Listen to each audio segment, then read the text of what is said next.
안녕하세요. 저는 며칠 전까지만 해도 단란한 가정을 이루려고 했던 한 남자입니다. 결혼 생각이 전혀 없었던 제게 운명처럼 사랑이 찾아와 그 사랑과 함께 행복한 미래를 꿈꿨었어요. 웃음 떠나질 않는 집에서 아내와 아이, 그리고 저까지 새 가족이 행복하게 지내는 모습을 늘 상상했죠. 평생을 함께할 인연에서 평생을 저주할 악연으로 바뀌는 전개는 제 상상 속에 없었지만요. 그래도 혼인신고서 작성하기 전에 모든 것을 끝낼 수 있어서 다행이라는 생각을 합니다. 저와 그녀가 처음 만난 것은 저희 어머니께서 억지로 내보낸 선자리였는데요. 평소 결혼 생각도 없었을 뿐더러 소개를 받아 만나는 건 더더욱 좋아하지 않았어요. 저와 상대방 사이에서 풍겨오는 그 어색한 공기가 제 목을 조여오는 느낌이 들어 정말 싫었거든요.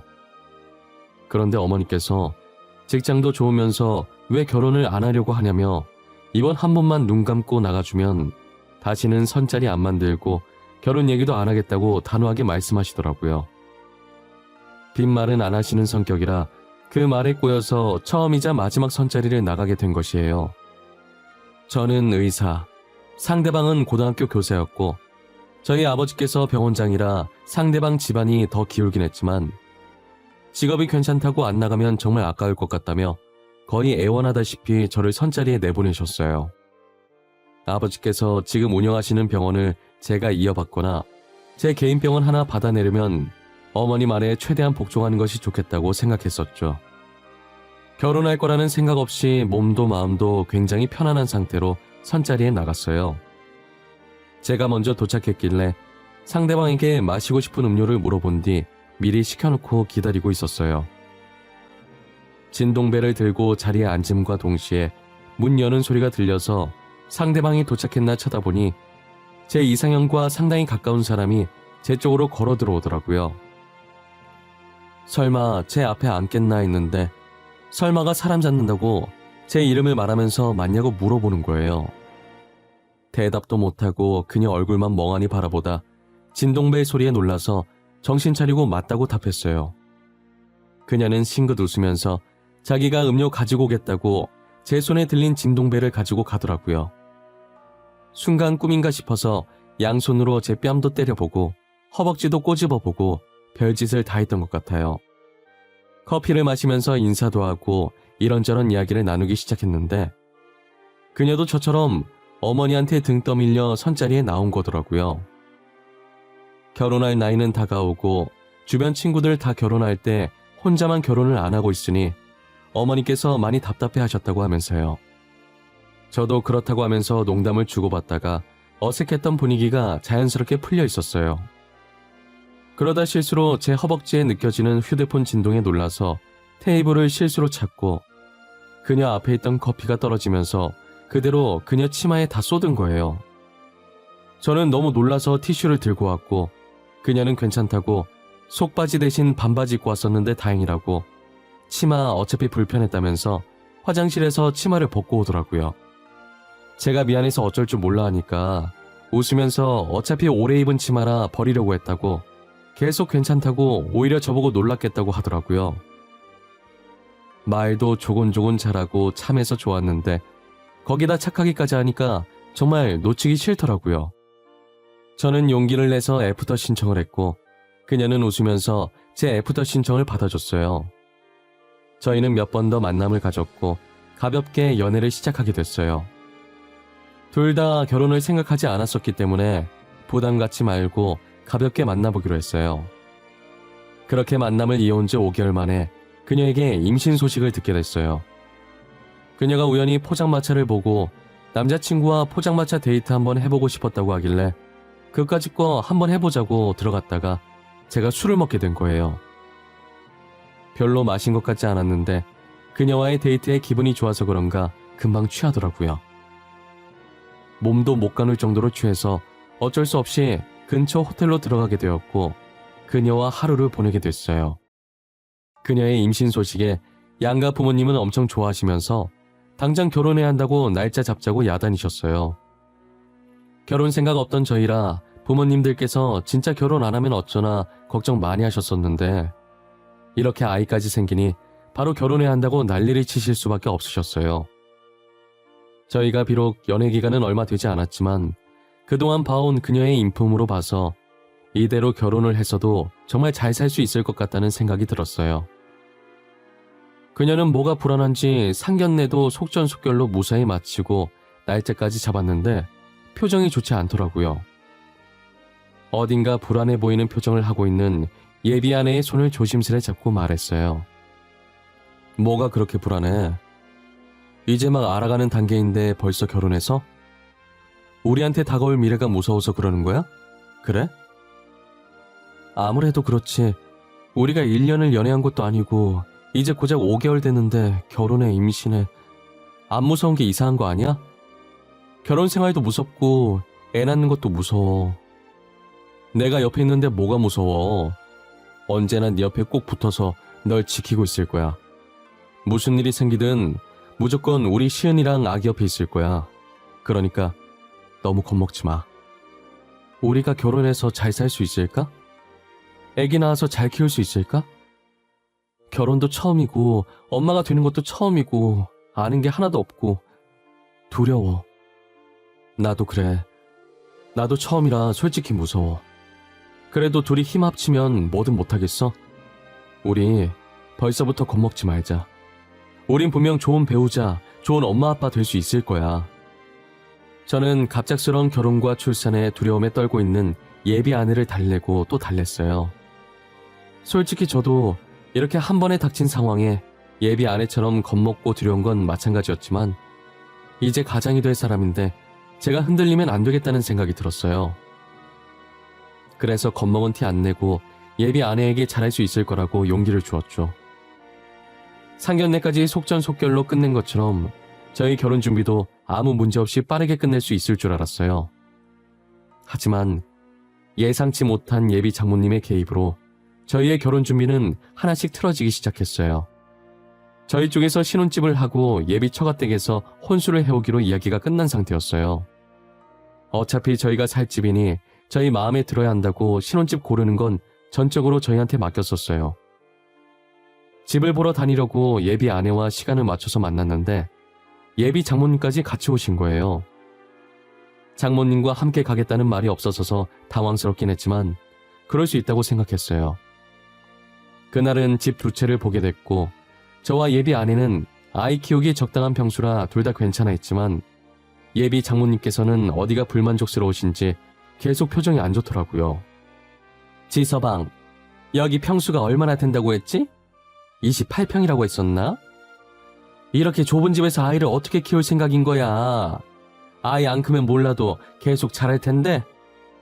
에이, 장모님, 28평이 뭐가 작아요? 방도 3개나 있는데요. 이 정도면 아이 키우기에도 충분하죠. 병원장도 별거 없나 보네. 28평을 누구 코에 붙여? 방 3개 있다고 해도 다 작아 보이는구만. 그리고 요즘 아파트에 방 3칸 아닌 곳이 어디 있어? 다 있지? 엄마, 그만해. 지금 뭐 하는 거야? 우리 집은 우리가 알아서 구한다고 했잖아. 굳이 따라와서는 왜 사람 신경만 긁고 있어? 우리가 알아서 할게. 아니, 내가 틀린 말 한 거 아니잖아. 못해도 40평짜리는 해와야 하는 거 아니니? 명색이 병원장 아들인데 말이야. 28평은 좀 수준 떨어지잖아. 내가 어디다 말하기에도 부끄럽고. 집이 뭐가 그렇게 중요해요. 저희만 잘 살면 되는 거 아닌가요? 저는 40평까지는 필요 없다고 생각해요. 청소하기도 힘들고요. 이렇게 말이 안 통해서야 원. 됐다.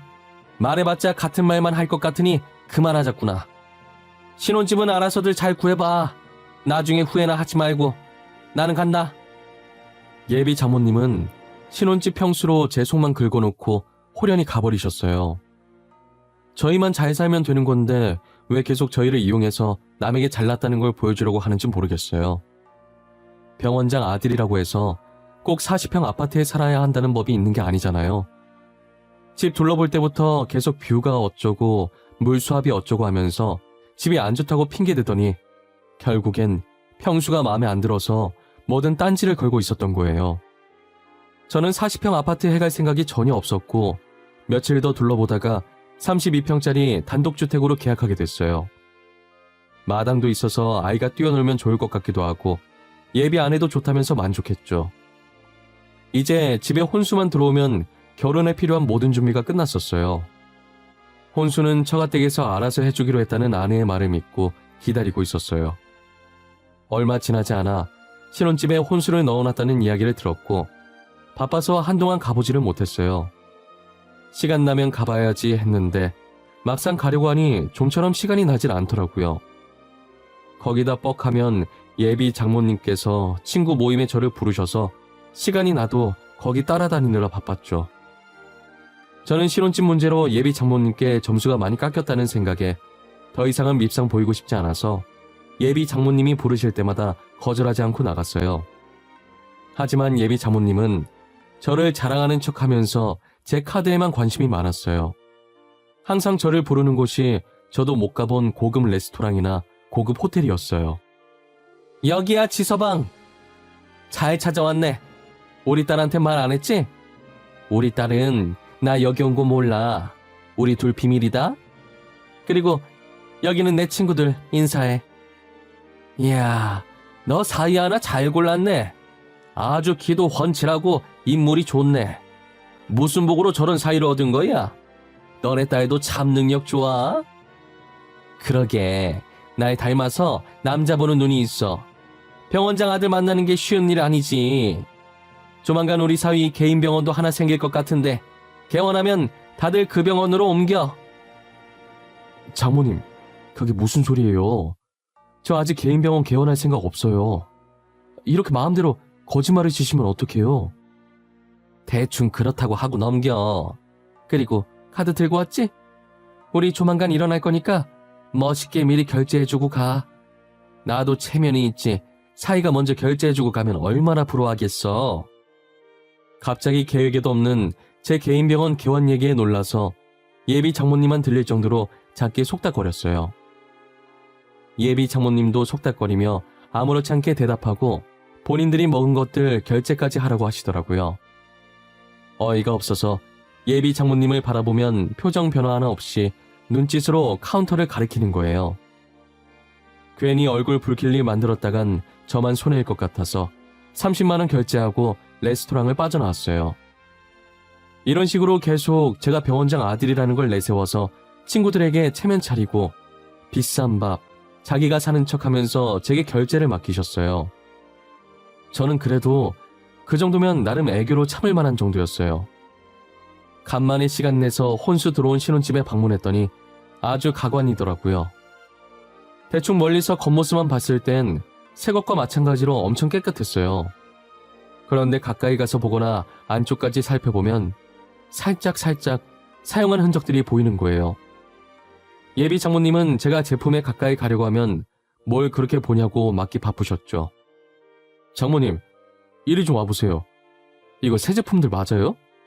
새 제품 아닌 것 같은데? 당연히 새 제품이지. 왜? 뭐가 문제 있어? 문제 있을 리가 없을 텐데. 내가 혼수 드린 날에 분명 잘 작동하는지 다 확인했었어. 작동이 문제가 아니라요. 누가 사용했던 흔적들이 있어서요. 교환 신청해야 할 것 같은데. 장모님, 영수증 있으면 저한테 주시겠어요? 아무래도 상태들이 교환을 해야 할 것 같아요. 사실 지서방, 우리가 혼수 급하게 준비하느라 중고로 샀어. 근데 작동도 잘 되고 외관도 깔끔해서 새 거랑 다름없던데? 아니, 장모님, 그게 무슨 말이에요? 혼수를 중고로 사셨다고요? 아이, 세상에, 혼수를 중고로 사는 사람이 어디 있어요? 사용하는 데에만 문제 없으면 되는 거 아닌가? 사람이 왜 그렇게 꽉 막혔어? 일단 그거 써. 다음에 내가 새 제품으로 싹 다 바꿔줄 테니까. 그리고 어른한테 대드는 거 아니야. 알겠어? 도대체 자기 딸 시집 보내면서 중고로 혼수를 사는 사람이 세상에 어디 있단 말인가요? 저는 예비 장모님께 불만을 토로하려고 하는데 자켓 안에 넣어놨던 휴대폰이 시끄럽게 울리는 거예요. 잠시 다른 방에 들어가서 받으니 동기가 급한 일 있다고 당직 서달라고 부탁하는 전화였어요. 대충 알겠다고 하고 다시 예비 장모님께 이건 좀 아닌 것 같다고 말하려고 거실로 나가려는데 예비 장모님과 예비 아내가 이야기를 나누고 있는 소리가 들리더라고요. 엄마, 나 무서워. 그냥 사실대로 말하고 파혼하면 안 돼? 나 승훈 씨 보기 미안해. 이러다 들키면 우리 둘 다 끝이야. 진짜 어쩌려고 그래. 에이, 안 걸린다니까 그러네. 나만 믿어. 절대 걸릴 일 없으니까. 너만 연기 제대로 잘하면 돼. 알겠어? 몰랐는데 여기 집값 장난 아니더라. 아주 봉잡았지. 엄마, 제발 우리 여기서 그만하자. 응? 나 그냥 다 말할래. 승훈 씨가 아이 아빠 아니라고. 승훈 씨랑 만나기 전에 만났었던 남자 아이라고. 너 미쳤어? 입 조심해. 지서방이 들으면 어쩌려고 그래. 이 좋은 기회를 왜 놓쳐? 병원장 아들이랑 결혼한 게 쉬운 줄 알아? 너 고생길 끝이야. 애친 아빠는 너무 가난하잖니. 나는 언제 들킬지 매일 불안에 떨면서 살고 싶지 않아. 엄마, 나 엄마 딸 아니야? 왜 내 걱정은 안 하고 돈만 밝히는 거야? 제발 내 생각도 좀 해주면 안 돼? 술 먹여서 실수한 걸로 하자고 했던 건 너다. 이제 와서 발 빼겠다는 거야? 너만 입 다물면 아무도 몰라. 그러니까 잠자코 있어. 다 잡은 물고기 놓칠 셈이야? 알고 보니 아내는 선자리에 나오기 전에 만나고 있었던 남자가 있었어요. 선자리 나왔을 당시에도 남자와 만나고 있는 중이었는데 남자 집안이 너무 가난해서 예비 장모가 마음에 들어하지 않았고 예비 아내를 억지로 선자리에 내보낸 거더라고요. 저랑 만나면서도 미련이 남아 남자를 계속 만났었고 뱃속에 있는 아이도 그 남자 아이였던 거예요. 당시 저랑은 아무 일도 없었기 때문에 임신한 걸 알면 다른 남자가 있었다는 게 들키게 되니까 일부러 제게 술을 먹여서 실수한 척하고 뱃속의 아이를 제 아이라고 한 뒤 결혼을 강행한 거죠. 저런 기가 막히는 소리를 듣고 있으니 다짜고짜 화내면서 파혼하고 싶은 생각보다 저 사람들에게 제대로 된 복수를 해야겠다는 생각부터 들더라고요. 그날 동기 대신 당직 서면서 그들에게 어떻게 복수를 해줘야 좋을지 많은 고민을 했었어요. 우선 그렇게 체면 차리기 좋아하는 예비 장모님을 위해 근사한 고급 레스토랑에서 친구들 다 모아놓고 제대로 망신을 줘야겠다는 생각을 했어요. 제가 예비 장모님에게 먼저 연락할 일이 없는데 처음으로 먼저 연락을 했어요. 장모님, 저예요, 지서방. 잘 지내셨어요? 다름이 아니라 제가 간만에 내일 쉬는 날이거든요. 저번 혼수일로 장모님께 화낸 거 죄송하고 그래서 장모님께 한턱 쏘려고 하는데 시간 괜찮으세요? 뭐 그런 일로 한턱 쏜다고 그래. 나야 남는 게 시간이긴 하지만. 에이, 괜찮아. 나 다 잊었어. 그렇게 속 좁은 사람 아니다. 혼수를 중고로 산 내 잘못 맞지? 아니에요. 그래도 어른께 그렇게 버릇없이 화내면 안 됐는데 정말 죄송해요. 대신 제가 땡땡호텔 레스토랑에서 밥 한 끼 살게요. 장모님 기도 살려드릴 겸 친구들도 부르세요. 뭐 진짜야? 진짜 내 친구들 다 불러도 되는 거야? 지서방이 어쩐 일이야? 어디 돈 들어올 구석이라도 있는 거야? 거기 엄청 비싼 곳으로 소문났던데 괜찮겠어? 장모님 위해서 쓰는 건데 뭐가 아까워요? 하나도 안 아까워요. 친구들도 부르고 저희 재밌는 시간 보내요. 그럼 내일 뵐게요. 비싸기로 유명했던 레스토랑이라 예비 장모님은 진짜냐면서 엄청 좋아하시더라고요. 저는 전화를 끊고 예비 장모님께 정확한 주소를 문자로 찍어 보내주고 씩 웃었어요. 그리고 다음날 낮에 약속을 했었는데 약속 시간 30분 전에 갑자기 일이 생겨서 늦게 들어가야겠다고 예비 장모님과 친구분들은 먼저 레스토랑에 들어가 있으라고 연락드렸어요. 예비 장모님은 제 말을 철석같이 믿고 아무 의심 없이 친구들과 레스토랑에 들어가서 음식을 시켰어요. 한창 분위기 좋을 때쯤 본격적인 작전에 들어갔죠. 장모님 어쩌죠? 제가 늦게라도 가려고 했는데 하루 종일 병원에 잡혀 있어야 할 것 같아요. 대신 제가 카드 퀵으로 보내드릴게요. 그걸로 결제하세요. 많이 바쁘니? 그럼 어쩔 수 없지. 아쉽다. 같이 먹었으면 좋았을 텐데. 여기 비싼 카페 음식이 다 맛있어. 너 덕분에 이렇게 좋은 곳에 다 와보네. 그러네요. 저도 같이 먹었으면 참 좋았을 텐데 아쉬워요. 그래도 오늘 장모님 친구들 앞에서 기 좀 사셨겠네요. 그걸로 됐어요, 전. 그래, 친구들이 부러워 죽어. 자기도 너 같은 사이 보고 싶다고. 다행이네요. 아, 장모님, 제가 지금 진찰하러 들어가 봐야 했어요. 카드 지금 바로 퀵으로 보내드릴 테니까 받으시면 그걸로 계산하세요. 끊을게요. 저는 연기를 하며 바빠서 결제하러 못 간다고, 죄송하지만 카드를 퀵으로 보내드린다고 했죠. 제가 오든 안 오든 결제만 하면 되는 거니까 예비 장모님은 상관없다면서 입이 귀에 걸리셨더라고요. 저는 조금 떨어진 친구 가게에서 퀵을 불렀고, 퀵 오면 전달 좀 부탁한다고 한 뒤 레스토랑으로 향했어요. 예비 장모님의 반응을 두 눈으로 보고 싶은 마음에 빠르게 레스토랑으로 와서 근처에 숨어 있었어요. 제가 쏜다니까 자기 돈 아니라고 평상시보다 2배 더 많은 친구를 불렀더라고요. 조금 있으면 벌어질 일을 대충 상상해보니 정말 생각만 해도 너무 웃기고 짜릿했어요. 한참 혼자서 조용히 키득거리고 있는데 퀵이 도착했더라고요. 예비 장모님은 활짝 웃더니 봉투를 건네받으면서 친구들한테 우쭐거리듯 어깨를 으쓱거렸어요. 봉투를 열었는데 들어있어야 할 카드는 안 보이고 이상한 편지지 하나만 달랑 들어있으니 진짜 이게 끝인가 싶어서 몇 번이나 봉투를 흔들어 보더라고요. 예비 장모님은 마음에 안 든다는 듯 눈썹을 꿈틀거리더니 편지를 펼쳤어요. 눈으로 편지를 읽어 내려가면서 점점 표정이 굳어지는 거예요. 예비 장모님이 읽고 있는 편지엔 결제하러 갈 일 없다고 알아서 결제하라는 내용과 현재 예비안의 뱃속에 있는 아이가 제 아이가 아니라는 걸 알고 있다는 내용이 들어있었어요. 물론 결혼 또한 없던 일로 하겠다고 오늘부로 마주칠 일 없었으면 좋겠다고 했죠. 예비 장모가 편지를 본 뒤 얼굴이 새하얘지면서 손도 떨기 시작하니까 무슨 일인가 싶어서 장모님 친구가 옆에서 편지를 힐끗 보더니 입을 막고 경악하더라고요. 친구의 경악 소리를 듣고 놀라서 편지를 감춰보지만 이미 친구는 편지의 내용을 다 확인한 상태였어요. 너 정신 나갔어? 네 딸 다른 남자애 가진 거 다 알면서 숨기고 지금 사이랑 결혼시키려고 했던 거야? 간도 크다. 간도 커. 어떻게 그런 짓을 벌일 생각을 해? 아니, 그게 무슨 소리야? 다른 남자애라니. 결혼한다고 인사하던 사위 아니었어? 그 사람애 아니야. 다른 사람 애래. 전에 만났던 남자애란다.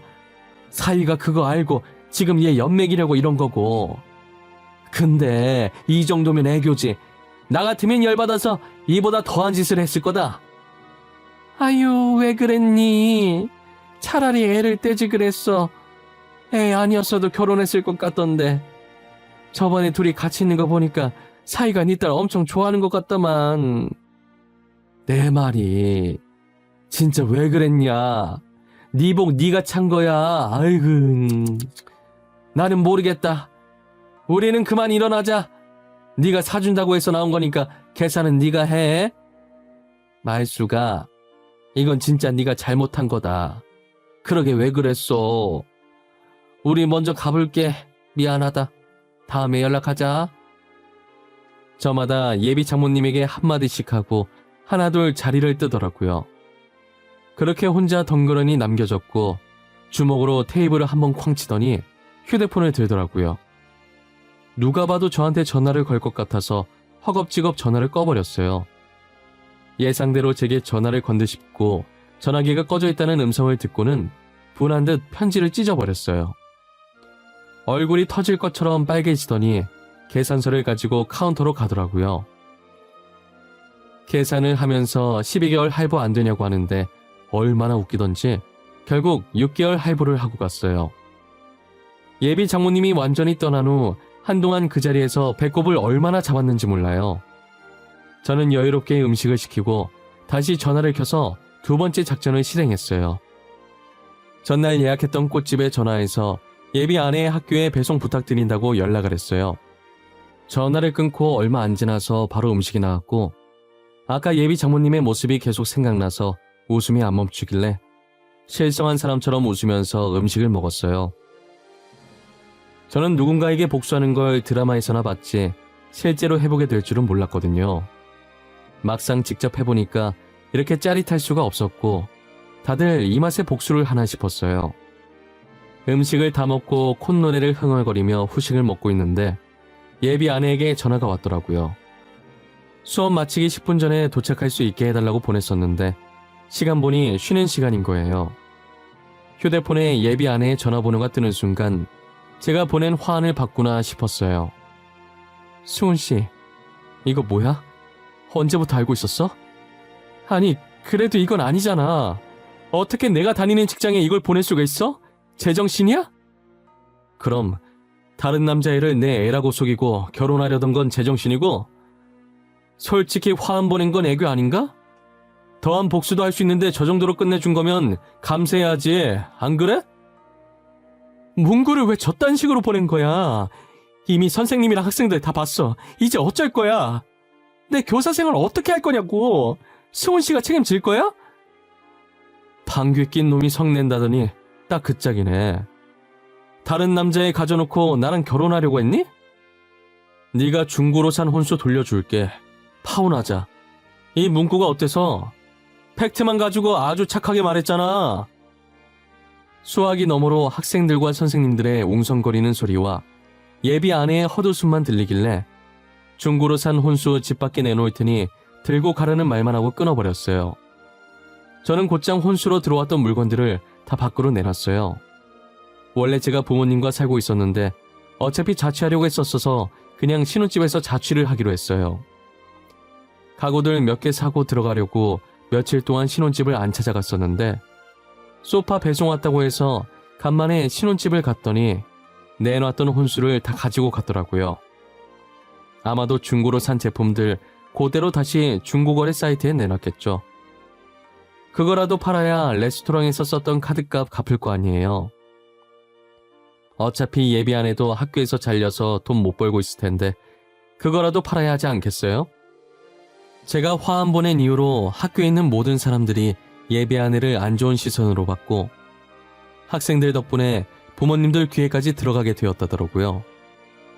사기 결혼하려고 했던 그런 사람한테 뭐 배울 게 있겠냐면서 애 못 맡긴다고 해서 결국 잘렸대요.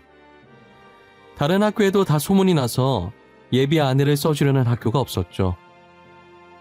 예비 장모님도 병원장 아들인 저를 사위로 맞이한다고 어깨 펴고 떵떵거리면서 지냈었는데 파혼하고 나서 친구들한테도 외면당하고 동네 사람들도 예비 장모님을 보면서 수군거린다더라고요. 돈에 눈 멀어서 다른 남자애 가진 딸을 애먼 사람한테 떠넘겼다고 하면서요. 결국 남한테 떠넘기려다 된통 자기들만 당한 꼴이 된 거잖아요. 다 자업자득으로 자기가 한 짓들 돌려받은 거라고 생각합니다. 저는 지금 파혼하고 오히려 더 승승장구하고 있어요. 전문의 시험도 합격했고 전문의 시험도 합격했고 신혼집으로 샀던 집도 재개발 소리가 들리면서 집값이 훌쩍 뛰었거든요. 정말 먹고 사는 건 저만 노력하면 되는 일이라 쉬운데 결혼은 혼자 힘으로 하는 것이 아니니 세상에 결혼보다 어려운 게 없는 것 같아요. 저희 어머니도 이번 일 겪고 선자리에 나오는 사람들 중에도 정상만 있는 건 아니라면서 다시는 제게 선보라는 말도 결혼하라는 말도 하지 않았어요. 저도 이 나이 먹으면서 별의별 일 다 겪어봤다고 생각했는데 이번 일같이 최악인 일은 또 없었어요. 인간관계란 너무 어렵고 나이는 정말 숫자에 불과했어요. 예비 장모님을 보니 뼈저리게 느끼게 되었답니다. 저는 이것 또한 경험이라고 생각하고 예비 장모님과 다르게 앞으로 성숙한 사람이 되려고 해요. 이렇게 사연을 보내려고 글을 쓰고 나니 어딘가 씁쓸한 감정이 밀려오네요. 여러분들은 부디 좋은 인연들과 함께 좋은 일들만 가득하길 바랄게요.